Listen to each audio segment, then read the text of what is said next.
Media vehicle ముసుగులో గంజాయి రవాణా. వరుసగా 4 సార్లు వర్కౌట్ అయిన ప్లాన్ 5వసారి బుక్ అయ్యారు. అనుమానంతో వెంటాడి పట్టుకున్న పోలీసులు.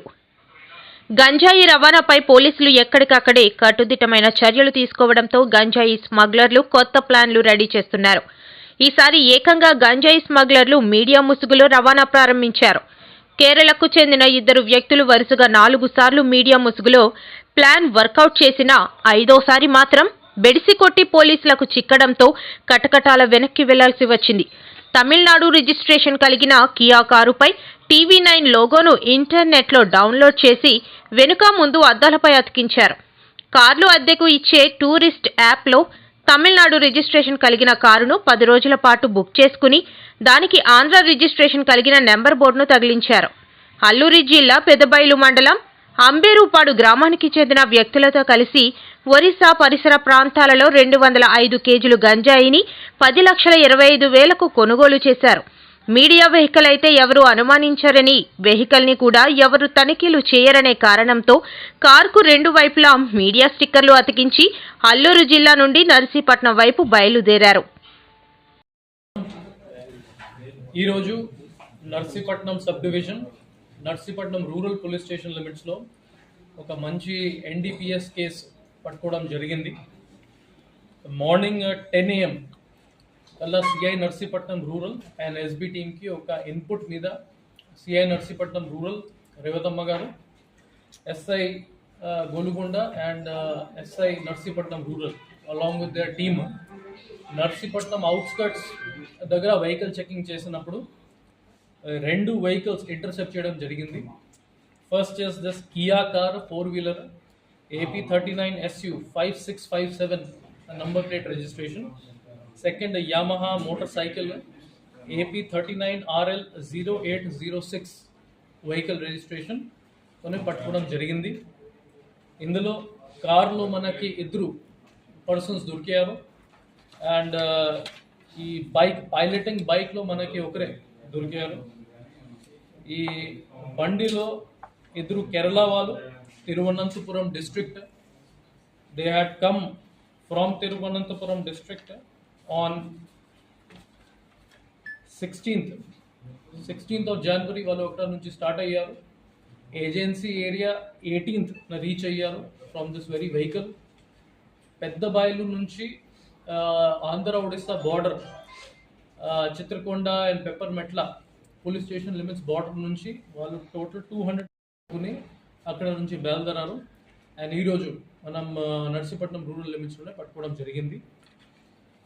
ఇందులో అక్యూజ్ నంబర్ 3 మర్రి సత్యబాబు, అతని ఇంజరీ పంచాయతీ పెద్ద బాయిలు, అతన్ని కూడా పట్టుకోవడం జరిగింది. He was piloting the vehicle with his bike. అతను మీద ఒక బైండ్ ఓవర్ కేసు కూడా ఉంది in agency area. And remaining 2 persons Kerala persons మీద ఎటువంటి కేసెస్ లేదు, కానీ మన ఇంటెరోగేషన్లోనే తెలిసింది వాళ్ళు ఆల్రెడీ 4 to 5 times ఇక్కడ వచ్చి గాంజాయి పట్టుకుని కేరళ వైపు తీసుకుని వెళ్ళిపోయారు. This is the first time that వాళ్ళని క్యాచ్ చేయడం జరిగింది. వాళ్ళు ఎంత చాలా స్పెసిఫిక్గానే ఎమోతోనే ఇది కండక్ట్ చేస్తున్నారు. వెహికల్ రిజిస్ట్రేషన్ నంబర్ కూడా తప్పు, అది చేంజ్ చేసేసాడు ఇన్ తమిళనాడు. నెక్స్ట్ ఒక మీడియా స్టిక్కరింగ్, మీడియా లోగో కూడా వాళ్ళు front side and back side of the vehicle paste చేయడం జరిగింది to mislead the police and mislead the public. అప్పుడు కూడా మన పోలీస్ వాళ్ళు అది సస్పెక్ట్ చేసేసి వెహికల్ని ఆపడం జరిగింది because of this good catch. Commissioner Sampath Kumar IAS ను సత్కరించిన డిప్యూటీ మేయర్ జియాని శ్రీధర్.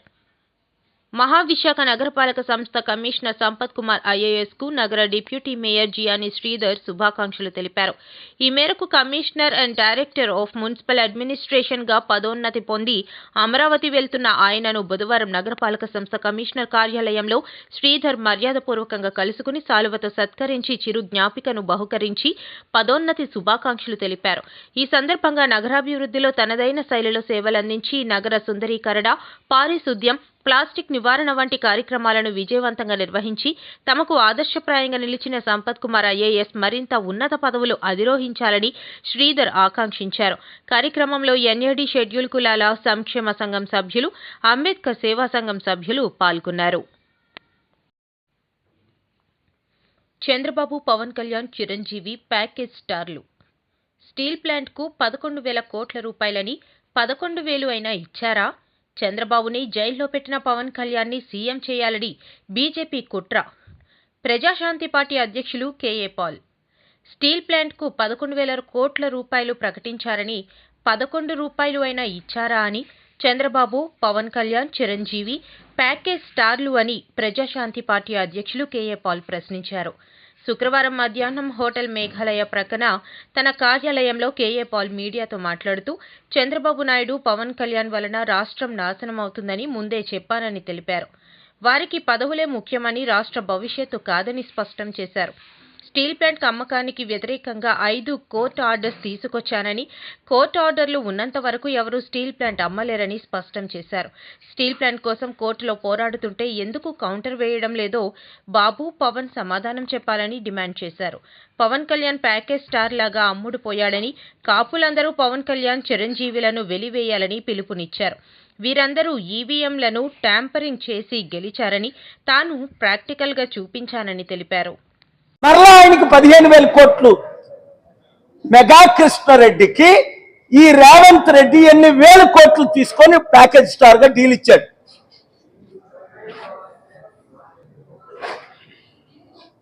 ఇక్కడ డావోస్కి వెళ్ళి చంద్రబాబు నాయుడు ఏం తీసుకొచ్చాడు? ఒక కంపెనీ తీసుకొచ్చాడా? ఓల్డ్ ఫ్రెండ్ నేను పరిచయం చేసిన బిల్ గేట్స్ తో ఫోటో తీసుకుంటున్నాడు. ఈయన కొంచెం పెద్ద చైర్ వేసుకొని బిల్ గేట్స్ ఏదో ఆయన శిష్యులాగా బతిమాలితే నేను పరిచయం చేశాను. మీ అందరికీ ఆ సంగతి తెలుసు. చంద్రబాబు నాయుడు గారు చెప్పారు. ఫస్ట్ నేను దేవగౌడకు పరిచయం చేశాను 96లో 97లో. ఆ తర్వాత చంద్రబాబు నాయుడుకి 15 నిమిషాల అపాయింట్మెంట్ ఇప్పించాను. 700 కంపెనీలు తీసుకొచ్చా. రాష్ట్రాన్ని బాగు చేస్తానంటే సర్వనాశనం చేసిన ఈ సిగ్గులేని వాళ్ళకి మీరు కొంతమంది ఓట్లు వేస్తున్నారు. ఇంకొకడైతే ఉండడు. నవంబర్ 23 198 మంది లీడర్స్ వస్తే ముఖ్యమంత్రి గారు రండి అంటే చంద్రబాబు నాయుడు వచ్చాడా? లాస్ ఏంజలస్ దావోస్ వెళ్ళి అదానికి డీల్ ఇస్తున్నారు. మెగా కృష్ణారెడ్డి 2.5 లక్షల కోట్ల అవినీతి చేసిన ఆయనకి డీల్ ఇస్తున్నారు. ఏమనంటే కాల్ చేసి నన్ను చంపుతారంట. రైట్, మీలాంటి వాళ్ళు 100 మందిని చూసి నన్ను చంపుతారు, నన్ను అందరూ చచ్చారు. మీకు తలంపు రాకముందే మీరు పోతారు. బీసీ, ఎస్సీ, ఎస్టీ, క్రిస్టియన్, ముస్లిం 90% మనం ఉన్నాం. 6 కులాల అగ్రవర్ణస్తులు అభివృద్ధి కోరుకున్న వాళ్ళు అప్పులు తీర్చుదామన్నా నన్ను కోరుకుంటున్నారు. ఇదే నా మెసేజ్. ఏంటి? దావోస్ నుంచి చంద్రబాబు నాయుడు ఖాళీ చేతులతో వచ్చాడు, రేవంత్ రెడ్డి ఖాళీ చేతులతో వచ్చాడు. మళ్ళీ తెలంగాణని మెగా కృష్ణారెడ్డికి తాకట్టు పెట్టాడు. మోదీ వచ్చి 11,000 కోట్లు కాదు 11 కోట్లు కూడా మనకి ఇవ్వలేదు. స్టీల్ ప్లాంట్ ని అమ్మడానికి వీళ్ళందరూ ప్లాన్ చేస్తుంటే 5 ఆర్డర్లు తీసుకొచ్చాను. మీరు నాతో ఉంటారా? ఈ దొంగలు గజి దొంగలతో ఉంటారా? తెలుసుకోండి. మీ కొరకు నన్ను ఇంకా ఫైట్ చేయమంటారా? లేదా మాకు బానిసత్వమే కావాలి, దరిద్రమే కావాలి, మోసగాలే కావాలి, కుటుంబ కుల పాలనే కావాలి, మనకి బీసీలు పాలన వద్దు, 3% ఉన్న వీళ్ళు 3 ముఖ్యమంత్రులు, 1% ఉన్న వాళ్ళు 2 ముఖ్యమంత్రులు, 5% ఉన్న రెడ్లు 12 ముఖ్యమంత్రులు, 60% ఉన్న మన బీసీలు, 90% ఉన్న మన బడుగు బలహీన వర్గాలకి ఎప్పుడు పదవి వస్తుంది? ఈ ఆర్కెస్ట్రా లాంటి దరిద్రులు ఉన్నంత వరకు రాదు. ఒకరోజు తెలుగుదేశం, ఒకరోజు బీఆర్ఎస్, ఒకరోజు టీఆర్ఎస్. ఏపీసీసీ మాజీ అధ్యక్షులు సాకే శైలజానాథ్ కూర్మనపాలెం ఉక్కు దీక్ష 1443వ రోజు శిబిరాన్ని సందర్శించి సంఘీభావం తెలియజేశారు. ఈ సందర్భంగా శైలజానాథ్ మాట్లాడుతూ ప్రస్తుత పరిస్థితుల్లో ప్యాకేజీలు కాదు శాశ్వత పరిష్కారం చేయాలని, భారతదేశంలో వైజాగ్ స్టీల్ ప్లాంట్ కు ప్రత్యేక గుర్తింపు ఉందని అన్నారు. కేంద్ర ప్రభుత్వం వైజాగ్ స్టీల్ ప్లాంట్ పై శ్రద్ధ పెట్టి ఎటువంటి భేషజాలకు పోకుండా నిధులు కేటాయించి పూర్తి సామర్థ్యంతో ప్లాంట్ ను నడిపే లాభాల బాటకు తీసుకురావాలి అన్నారు. వైజాగ్ స్టీల్ ప్లాంట్ ను కాపాడడంలో అన్ని రాజకీయ పార్టీలు ఒకే వేదికపైకి రావాలని కోరారు. ఈ సందర్భంగా శైలజానాథ్ వైజాగ్ స్టీల్ ను కాపాడుకోవాలని 1443 రోజులుగా ఉద్యమిస్తున్న ఉక్కు పరిరక్షణ పోరాట కమిటీ వారిని అభినందించారు. ఈ కార్యక్రమంలో ఏపీసీసీ అధికార ప్రతినిధి జెర్రిపోతుల ముత్యాలు, కాంగ్రెస్ పార్టీ సీనియర్ నాయకులు జిఎ నారాయణరావు, ఉక్కు పోరాట కమిటీ చైర్మన్ డి ఆదినారాయణ, మంత్రి రాజశేఖర్, ఉక్కు కార్మికులు, నిర్వాసితులు పాల్గొన్నారు. కోసం సాగిస్తున్న సమరశీల పోరాటానికి ఆంధ్రప్రదేశ్ వాసిగా చిన్నప్పుడు కూడా నేను మా ఊర్లలో రాయలసీమలో కూడా విశాఖ ఉక్కు ఆంధ్రుల హక్కు అని ఆ రోజున కమ్యూనిస్ట్ పార్టీలు రాస్తుంటే చూసిన వాళ్ళం. నిజంగా బాధేస్తుంది. నేను ఎవరిని నిందించడంలే, ముఖ్యంగా ఉత్తరాంధ్ర ప్రాంతంలో ఉన్న అన్ని పార్టీల రాజకీయ నాయకుల్ని కోరుతా ఉన్నా.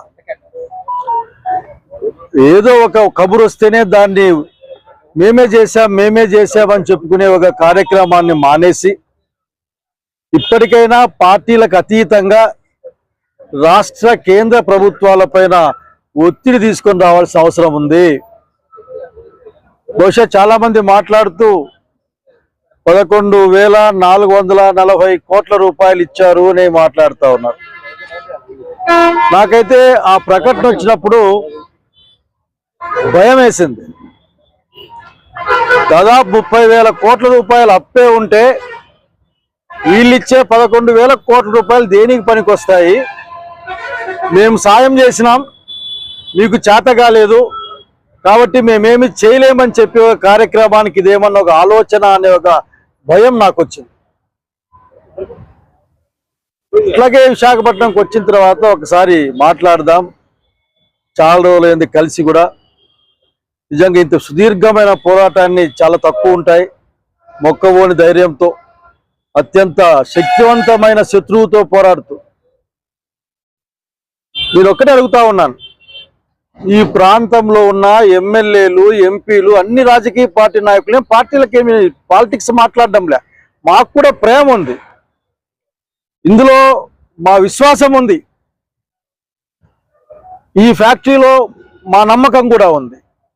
ఇది మా నమ్మకానికి, విశ్వాసానికి, ఆత్మగౌరవానికి దెబ్బొచ్చే సమస్య కాబట్టి ఇంత కూడా బాధపడతాయి. ఎక్కడ అనంతపురం, ఎక్కడ విశాఖపట్నం స్పష్టంగా అడగాలి. ఈ రోజున వీళ్ళందరూ ఏదో ఒక రోజున వీళ్ళు జవాబుదారీగా ఉండాల్సి వస్తుంది. ఏదో కార్మికుల కోసమో లేకపోతే మీడియాలో మాట్లాడడం కోసమో 4 మాటలు మాట్లాడిపోతే లాభం లేదు. నేను చూసే ఒక ఆయన, ఉద్యోగాలు మానేయండి, మీకు ఇష్టం లేకుంటే రాజీనామా చేయండి అని ఒక ఆయన చెప్పాడు. బహుశా ఎంపీనో ఎమ్మెల్యే అనుకుంటా.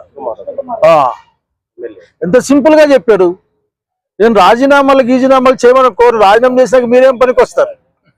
మీరు ఎమ్మెల్యేలుగా, ఎంపీలుగా ఉంటేనే ఏమైనా మాట్లాడతారు, మాట్లాడండి. మమ్మల్ని రాజీనామా చేయమని చెప్పడం చాలా ఈజీ.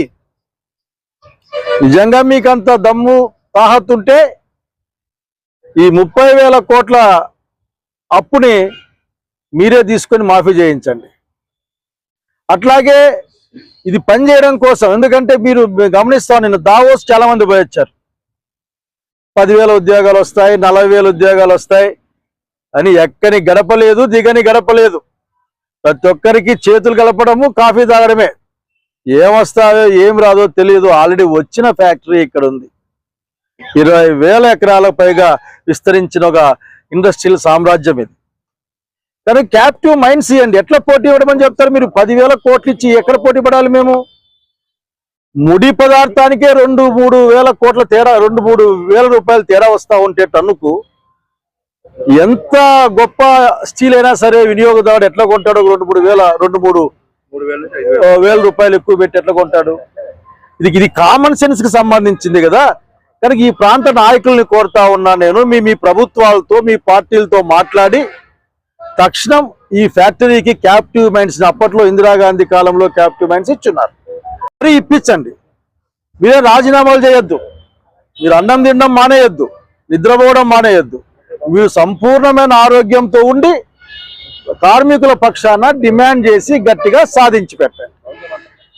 నాకు ఈ మధ్య సెయిల్ పైన కూడా నమ్మకం పోతా ఉంది. ఎందుకంటే కర్ణాటకలో ఒక సెయిల్ ఫ్యాక్టరీ అమ్మేదానికి ప్రపోజల్ పెట్టారు శ్రీరామ్ దగ్గర పెట్టారు. సరే ఏదైనా కానీ పెట్టారు.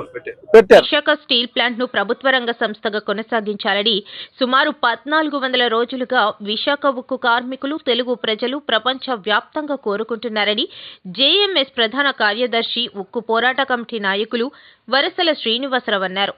కేంద్ర ప్రభుత్వం ఉక్కు కర్మాగారానికి 11,440 కోట్ల రూపాయలు విడుదల చేసిన సందర్భంగా వరసల శ్రీనివాసరావు మాట్లాడుతూ స్టీల్ ప్లాంట్ రక్షణ కోసం కేంద్ర రాష్ట్ర ప్రభుత్వం చిత్తశుద్ధితో పనిచేయాలని అన్నారు. ఉక్కు కార్మిక కుటుంబాలు ఆర్థిక ఇబ్బందులకు గురవుతున్నారని ప్రధానమంత్రి నరేంద్ర మోదీ, రాష్ట్ర ముఖ్యమంత్రి చంద్రబాబు నాయుడు, ఉప ముఖ్యమంత్రి పవన్ కళ్యాణ్ ప్లాంట్ రక్షణకు శాశ్వత పరిష్కారాన్ని చూపిస్తామని హామీ ఇవ్వాలని ఆయన కోరారు. విశాఖపట్నం స్టీల్ ప్లాంట్ ప్రభుత్వ రంగ సంస్థగా కొనసాగించాలని 1442 రోజులుగా విశాఖ ఉక్కు కార్మికులు, రాష్ట్ర ప్రజానికం, అలాగే ఉమ్మడి తెలుగు ప్రజలు, దేశవ్యాప్తంగా అనేక మంది ఉమ్మడి తెలుగు ప్రజల ఆకాంక్షను నెరవేర్చాలని చెప్పి కోరుకుంటున్న సందర్భంలో 2021 జనవరి 27న 100% అమ్మేస్తాం, అమ్మనివ్వకపోతే మూసేస్తాం ఈ కంపెనీని చెప్పి భారత పార్లమెంటు సాక్షిగా నిర్మలా సీతారామన్ గారు ప్రకటించిన తర్వాత కష్టాలు ప్రారంభమయ్యాయి. నేటికి ఆ రోజు 28,000 కోట్ల రూపాయల టర్న్ ఓవరు, 9,50 కోట్ల రూపాయలు నికర లాభాల్లో ఉన్నటువంటి విశాఖపట్నం స్టీల్ ప్లాంట్ ఈవేళ వేల కోట్ల నష్టాలకు తీసుకెళ్లడం జరిగింది.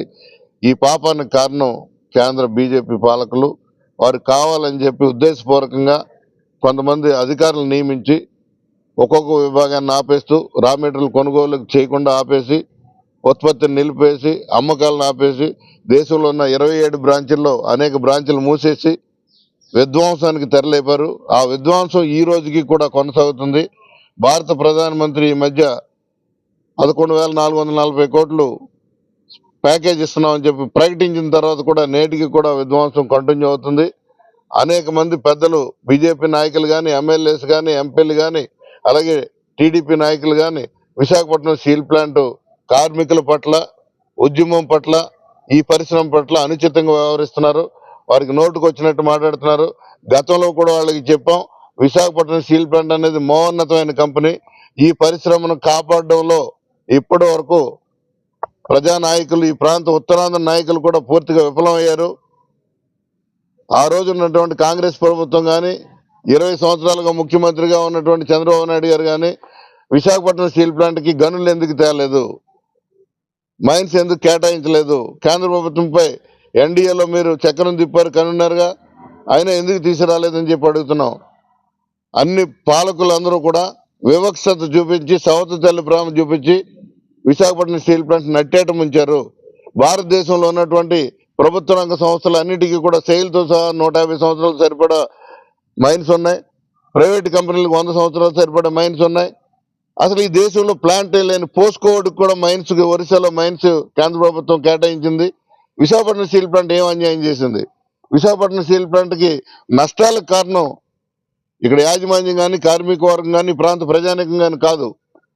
కేంద్ర ప్రభుత్వ విధానాల వల్లే, కేటాయింపులు సరిగా లేకపోవడం, సరైన సమయంలో నిర్ణయాలు తీసుకోకపోవడం, ఆంధ్రేతరులని చైర్మన్లు కానీ, డైరెక్టర్లు కానీ ఎక్కువ మందిని నియమించి ఉద్దేశపూర్వకంగా ఈ పరిశ్రమని నట్టేట ముంచే ప్రయత్నం చేశారు.